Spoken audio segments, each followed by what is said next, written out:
All right, I was interested in a Daily Telegraph report today extolling the virtues of what it called vertical living for Australia's next generation of retirees. The article says backyards are out, balconies are in, and for retirees, the sky's the limit.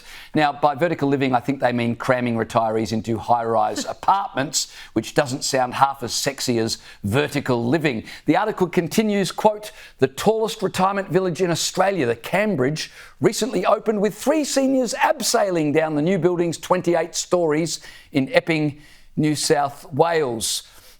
It's all very exciting. Caroline, are they trying to put lipstick on a pig here?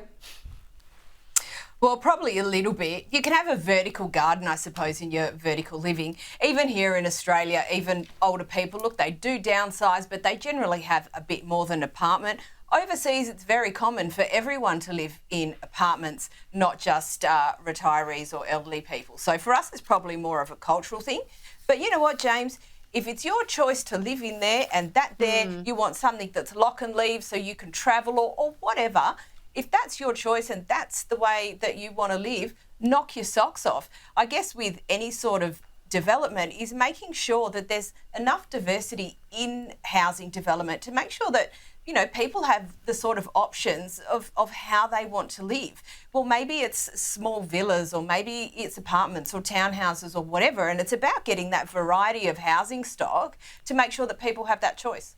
And that's the issue I have with this, Gemma. Do you think that older people really are excited about living in a high-rise unit, or do you think they're being told that they're excited because such is the situation in our country, that's all they're going to get?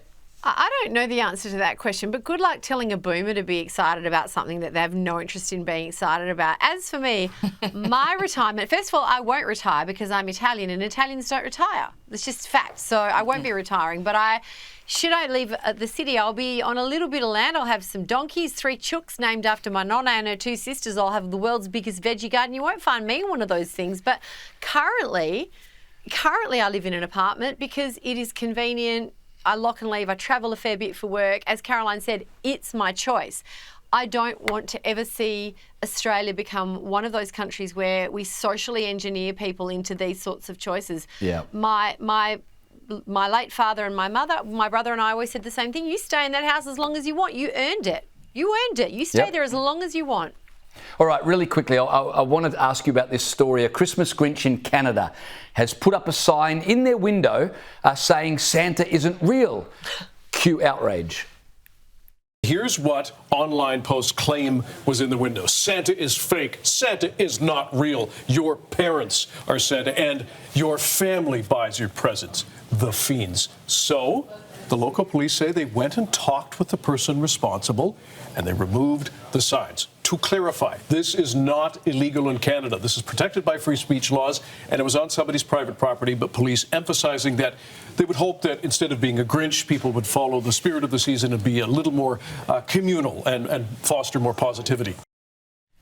Caroline, what's more surprising, that people called the police or that the police bothered to turn up and talk to the homeowner? Well, that's the question. Isn't there something else the police could be doing? And yes, I know it's covered by free speech. It's technically the truth as well. It may be inconvenient for the parents of young children, but it is technically the truth. Why the police are attending at someone's house because, you know, some busybody. Can you imagine making that phone call? Can you imagine seeing that sign in someone's window and going, the cops have to come and have a discussion about this? I mean, it is the whole thing is ludicrous, and it just shows that people have got too much time on their hands.